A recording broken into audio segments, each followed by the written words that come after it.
The following podcast is rated D for dumb. You're listening to Dumbing It Down with Dave, the fastest podcast on earth. Listen to Dave commute to and from work on the New York State Thruway in his 2008 Kia Rio LX. He talks about pragmatism, truth, happiness, and the search for it all. Join Dave as he asks and tells you how life ought to be. And now, here's Dave. All right. Hello, everybody. Dave Canyon here. Are you ready to dumb it down?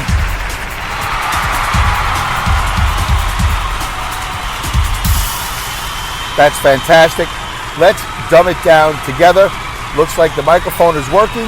I can talk for the next 30 some odd minutes, 29 minutes, and talk to you, have you listen. Maybe I'll be informative, maybe I'll be compelling, and maybe, just maybe, I'll be entertaining. I really appreciate you guys tuning in, especially, not even especially nowadays, but all the time. I do it, no matter what's going on in the world, I appreciate you tuning in. See, I almost caught myself. I did caught myself. I did catch myself. I almost was going to say, especially nowadays, considering the times. But you know what? There's always a time. It's either a snowstorm, it's a drought, it's an earthquake. It's somebody died. Somebody famous died. Somebody in my family. It's always something. Something's always going on somewhere. That's pragmatism right there. Something is always going on somewhere. Somebody is always experiencing something way worse than you. It's way worse than us. There's always a region, a country somewhere, and I'm always fascinated when people say, "Oh, we have to do this. Oh, we have to protect. Oh, we have to save. Oh, we have to clean." You know what?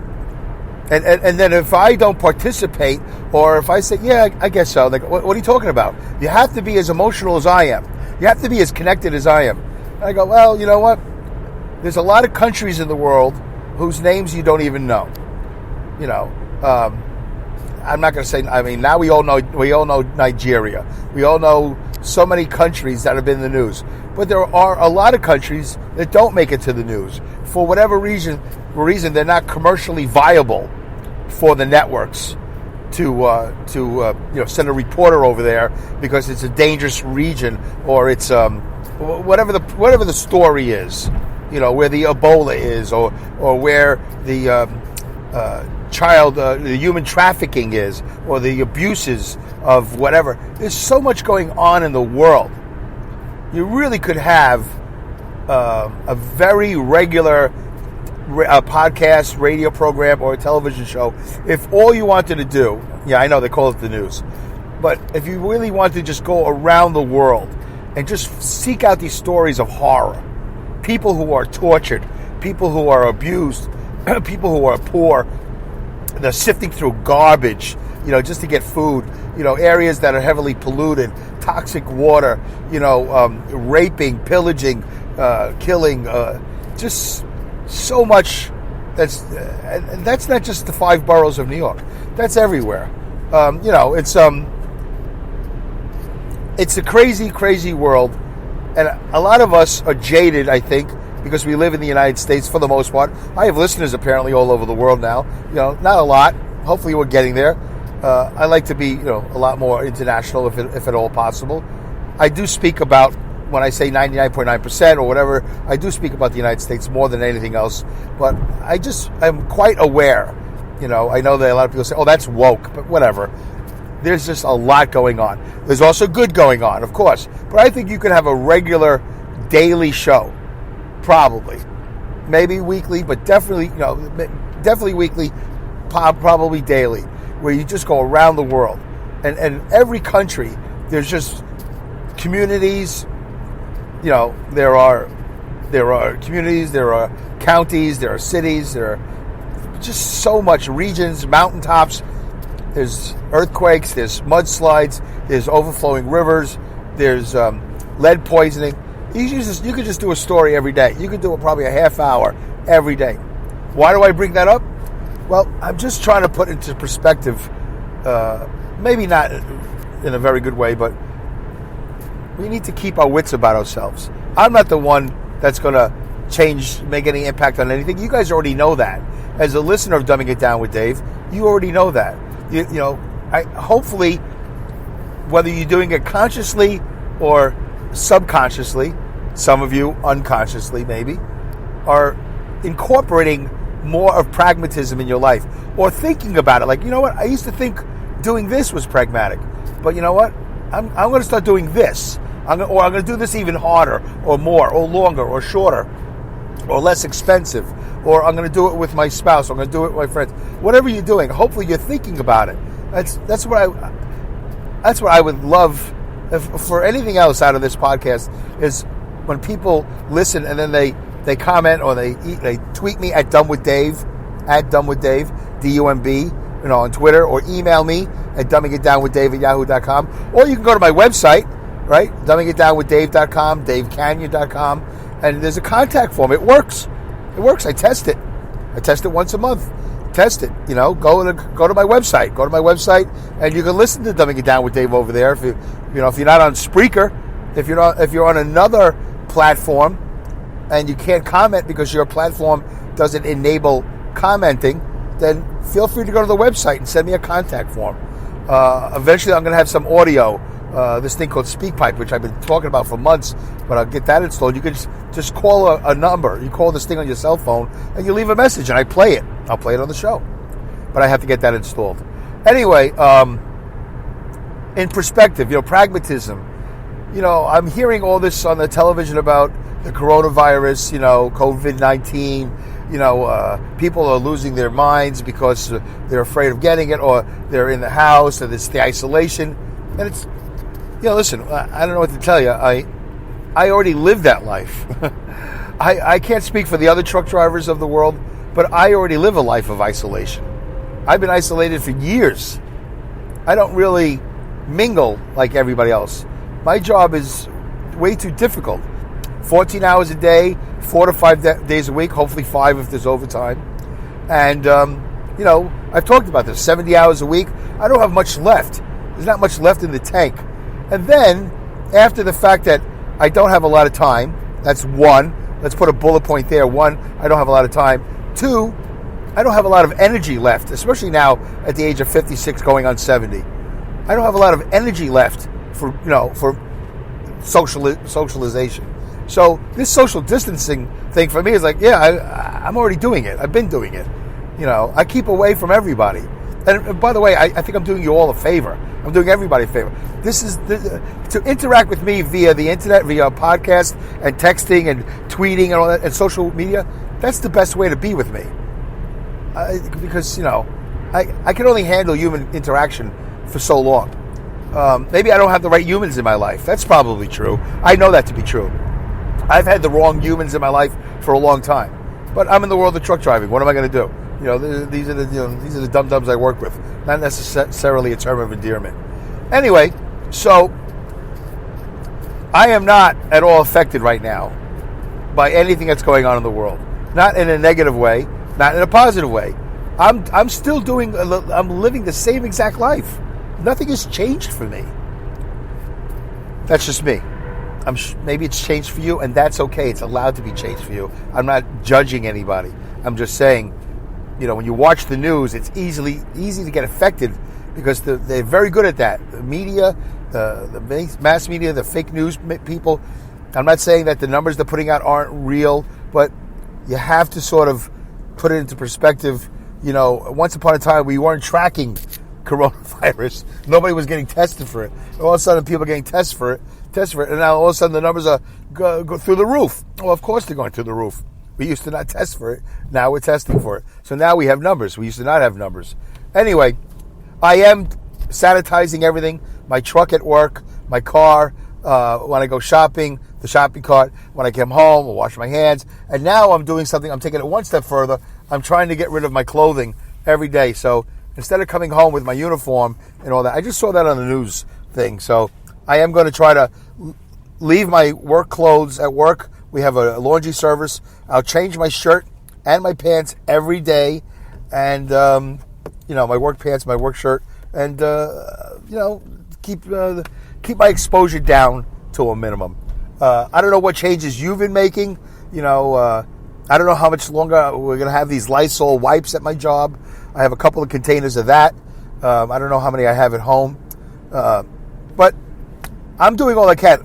At 56, I'm not out of the woods. It's not like I'm one of these young people, supposedly, that are totally immune to it, which I don't even think that's true.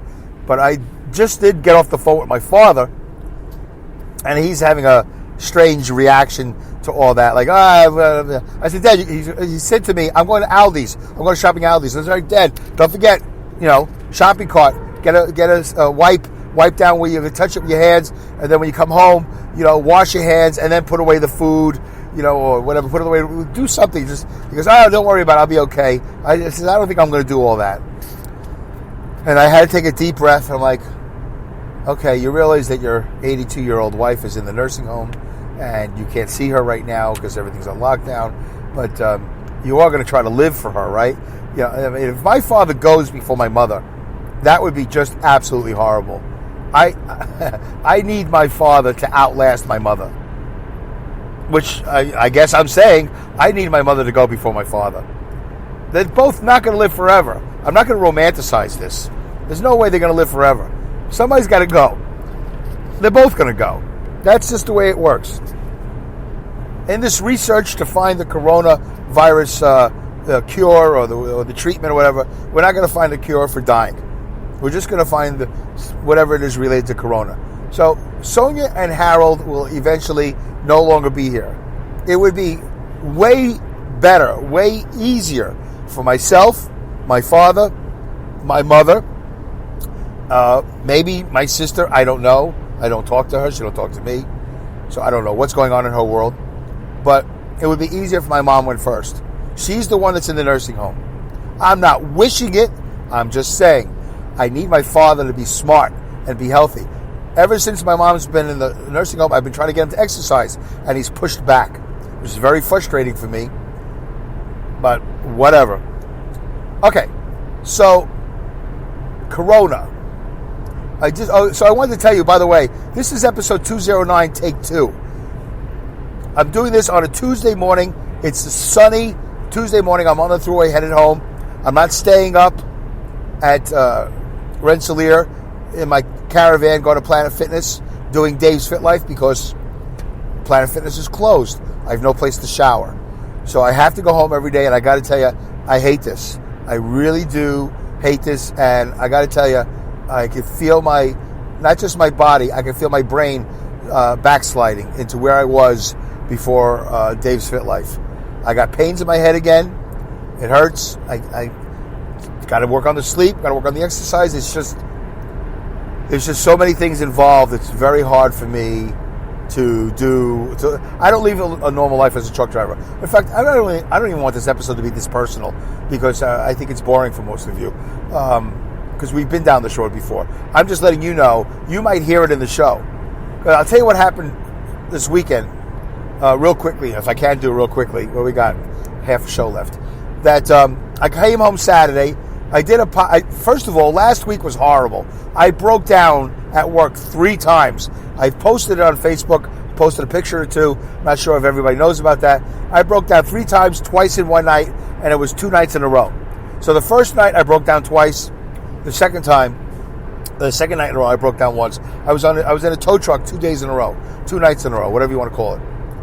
So that really throws me off big time because I get home later, I get back later because you got to wait for the repair truck, you got to wait for the tow truck. It's a whole process.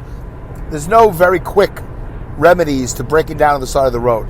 You got to wait for a tow truck. Anyway. And then you get towed back, and they don't tow you back at 65, 75 miles an hour. You're towing, they're towing, so they do full 50. Although both guys I rode with, they like to tailgate, which is very interesting. I didn't expect them to tailgate the way they did. All right. Anyway, so I had a rough week. I had a really rough week as far as transportation goes. And then Saturday, I did a podcast, this particular podcast, 209, on the way home. And then I try to listen to it like I always do. I saved it. I did everything I promised I was going to do because I don't want the phone, I don't want the Spreaker recording app to eat up the episodes. So I saved everything, and then I was listening to it, and then I got home. I couldn't finish listening to it. And anyway, so I let it go all day Saturday. All day Saturday, I just let it go. And then Sunday, I woke up. Sorry, I'm removing a label as I'm driving.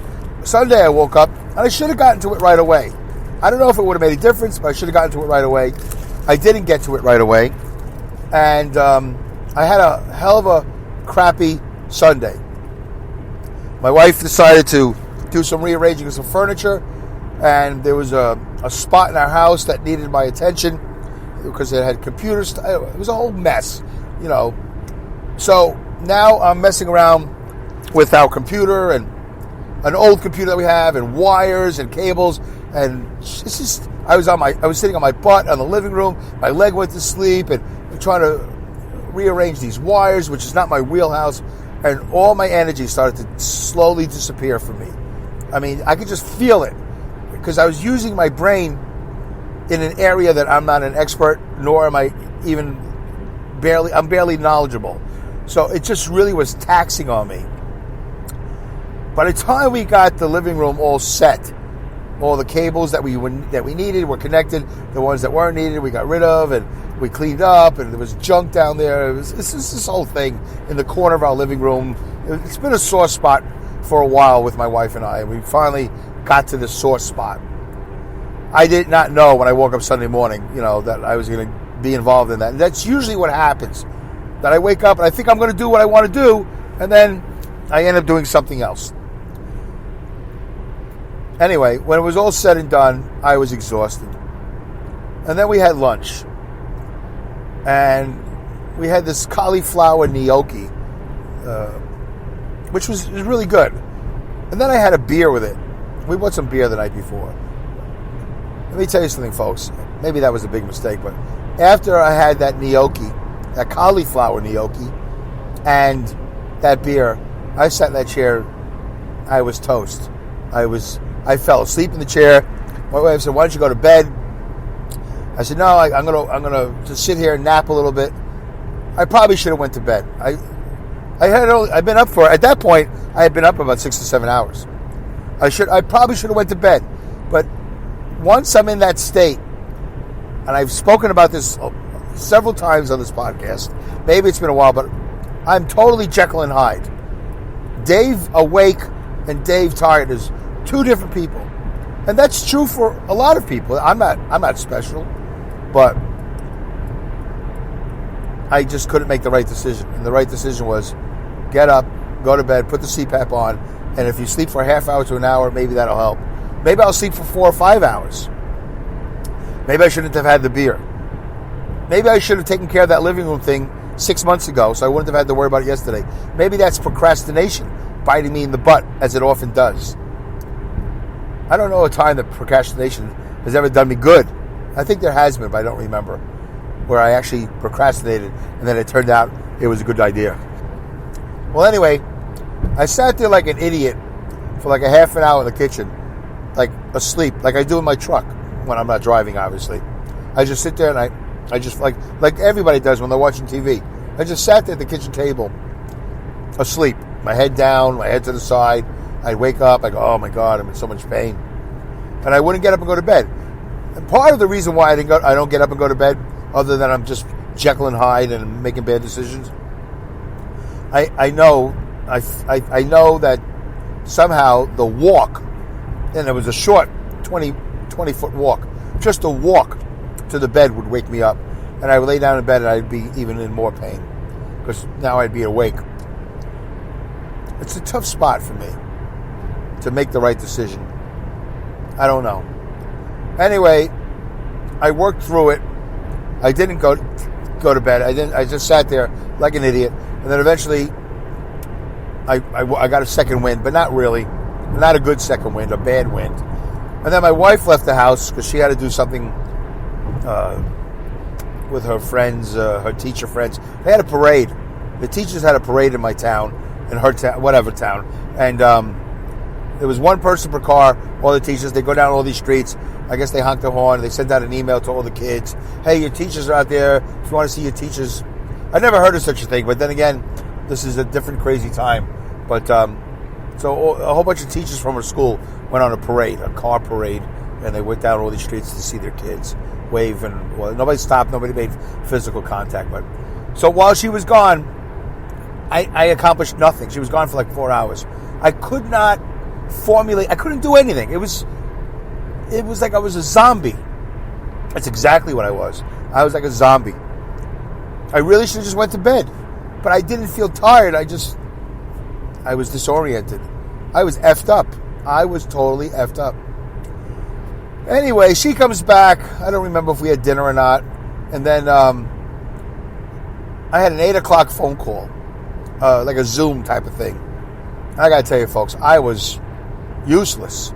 I was also hostile, angry, fed up, impatient. And I was supposed to be on this semi-joyous phone call with these 6 or 7 other podcasters.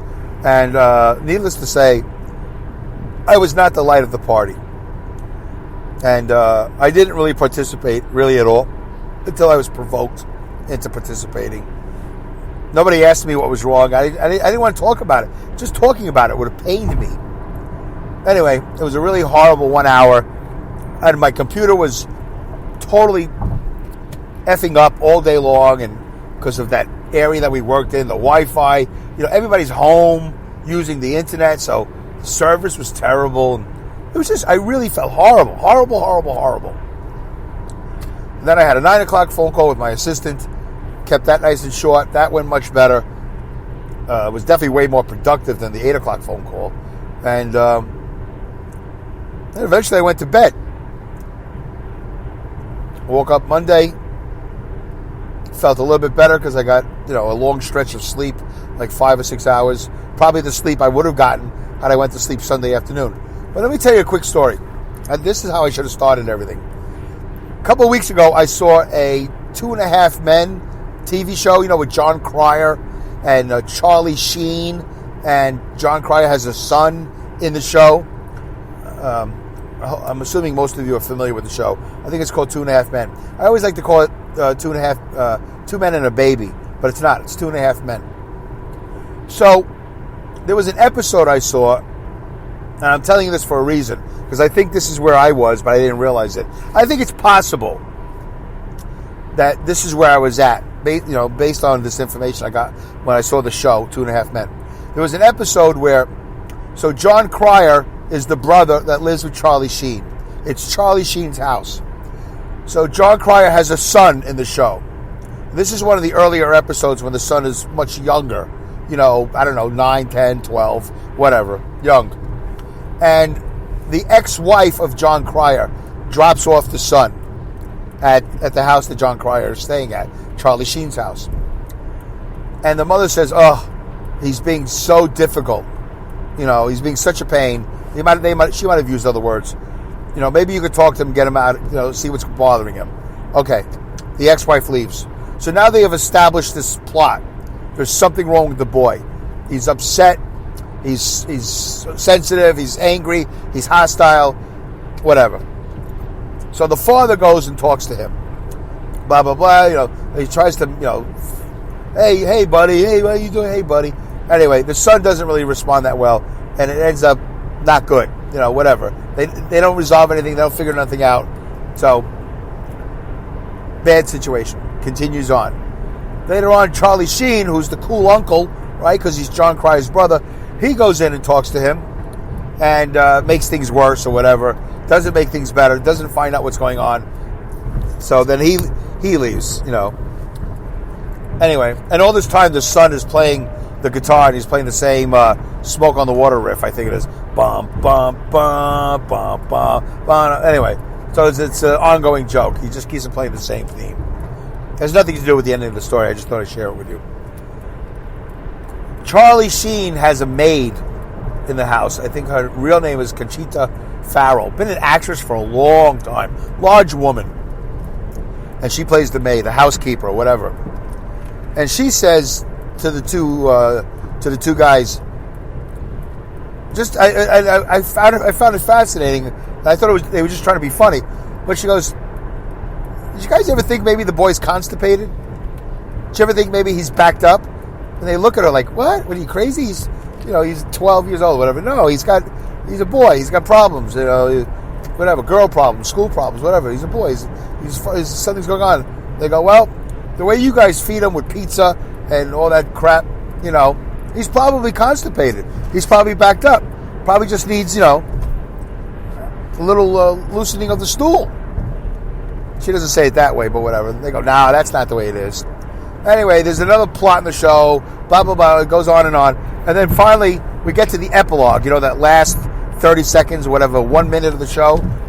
And they're in the kitchen, Charlie Sheen, John Cryer, Conchita Farrell. And all of a sudden, here comes the boy, prancing through the kitchen. La-di-da, happy as can be. Like he's in love, da-da-da-da-da-da-da. And he makes himself a bowl of cereal, whatever. He's put milks in it. He goes, hey, Dad, can I watch TV? Well, yeah. John Cryer is just so happy that the boy is so, that he's happy. And whatever it is, apparently is over. And Charlie Sheen and John Cryer are looking at each other like, what happened? What happened? Well, Conchita Farrell says, well, I had a little talk with the boy last night. And they go, yeah? So what did you find out? She goes, nothing. I convinced him to drink a glass of prune juice. Somehow she doctored it up, I think. I don't know. Anyway, she gave him a glass of prune juice, and before you know it, he's in the toilet, letting everything go, and now he feels better. So when you watch the show, it's very funny. Why am I sharing this with you? Well, after this horrible week I had, and then after this horrible Sunday I had, that I was really hostile and angry, and I was on this horrible 9 o'clock phone call, my Wi-Fi wasn't working. I mean, I was just really disgruntled. I mean, just pissy, really pissy and angry and whatever, all the bad words you could possibly think of. And by the way, I couldn't comprehend, when I had those head pains, I can't comprehend anything. I can't do anything. I'm useless. I'm absolutely useless. I'm very volatile. It's really horrible. Well, I woke up Monday feeling better, got some sleep, but still, I wasn't feeling good. Not the way a normal human being should feel. My wife and I had to go to shopping. We went to Sam's, and I did some shopping. I was able to walk and, pick out. We actually got some toilet paper and paper towels. They have plenty now. And I said to my wife, before we leave, I want to use the bathroom. I don't want to do it at home. I want to do it here. Okay. So let me tell you something, folks. I go in the bathroom and ba-boom. Blew it up. Blew it up nice. And it was easy, but I blew it up. Did what I had to do. Clean up. Wash my hands. All that good stuff. Came out. Wife was, nearby. She goes, how you doing? I go, never better. I feel great. I feel fantastic. I really did feel better. I mean, don't you? We all feel better after we relieve ourselves. But I'm just wondering, is there truth to that? That somehow I had this in my body and it was messing me up. Well, anyway, then one of the people who listens to the show, that you'll see his comments, Pat Mason, apparently he's on, I think he took, or he's on the Meta Mucil challenge. So I just came from Walmart with a thing of Meta Mucil, and I'm going to try that. I'm going to try it. I'm going to have a glass before I go to bed, whatever the directions say, and hopefully, maybe that'll make things a little bit easier for me. My wife says I don't need it because I'm on a high fiber diet anyway. But anyway, so that's the story. That's basically everything. I think I didn't fully explain what happened to episode 209 the first time, take one. Somehow I waited too long, and either the app, the speaker recording app, or the iPhone ate my show. It's gone again. I've lost yet another show, and that was a good show. I was very proud of it. I was very, very proud of it, and now it's gone. I guess maybe now I got to do even better about after I record a show.